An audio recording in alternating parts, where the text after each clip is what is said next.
semuanya, perkenalkan nama saya Pranjani Goldenia Celoho.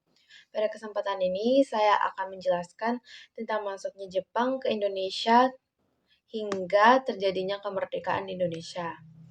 Nah, Jepang ini masuk ke Indonesia pada tahun 1942, ketika Belanda menyerah kepada Jepang dalam perjanjian Kalijati pada tanggal 8 Maret 1942 ya.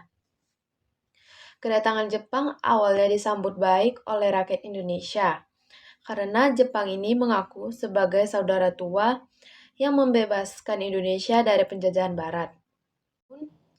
Kenyataannya, Jepang ini malah melakukan penjajahan yang sangat keras dan kejam. Jepang ini memanfaatkan sumber daya alam dan tenaga rakyat Indonesia untuk kepentingan Perang Asia Timur Raya.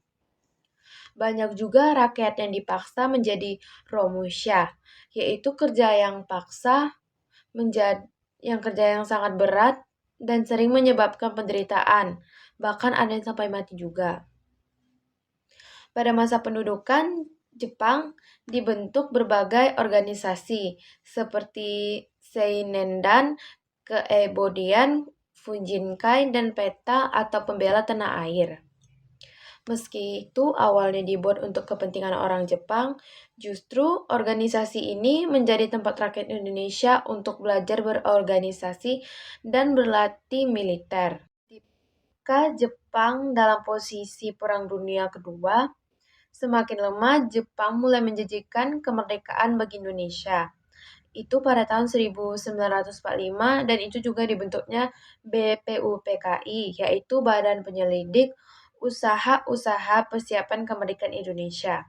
Tugas ini adalah merumuskan dasar negara dan untuk mempersiapkan kemerdekaan. Dalam sidang BPUPKI, para tokoh seperti Soekarno, Muhammad Hatta, dan Suepomo menyampaikan gagasan tentang dasar negara. Nah, pada tanggal 1 Juni 1945, Soekarno menyampaikan rumusan Pancasila yang kemudian menjadi dasar negara Indonesia. Setelah BPUPKI ini dibubarkan, dibentuk lagi PPKI atau Panitia Persiapan Kemerdekaan Indonesia untuk mempersiapkan langkah akhir menuju kemerdekaan. Pada tanggal 15 Agustus 1945, Jepang menyerahkan kepada sekutu. Keadaan ini sangat dimanfaatkan para pejuang Indonesia untuk segera memproklamasikan kemerdekaan. Golongan muda mendesak Soekarno dan Hatta agar segera memproklamasikan kemerdekaan tanpa mengganggu izin Jepang. Peristiwa ini juga dikenal sebagai peristiwa Rengas Dengklok. Setelah melalui perundingan pada pagi hari tanggal 17 Agustus 1945, Soekarno ini didampingi Muhammad Hatta membacakan teks proklamasi di Jalan Penggesangan Timur nomor 56 Jakarta.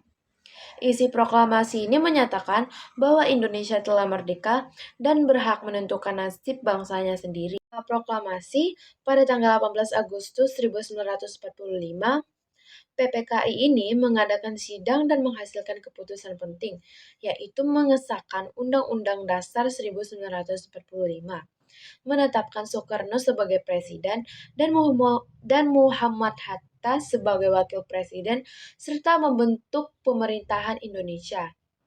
Jadi, masuknya Jepang memang membawa penderitaan bagi rakyat Indonesia. Tetapi di sisi lain juga membuka jalan menuju kemerdekaan melalui pendidikan militer, organisasi, dan pembentukan Badan Persiapan Kemerdekaan. Kemerdekaan ini bukan hadiah dari Jepang, melainkan hasil perjuangan dan kerja keras para pahlawan serta seluruh rakyat Indonesia.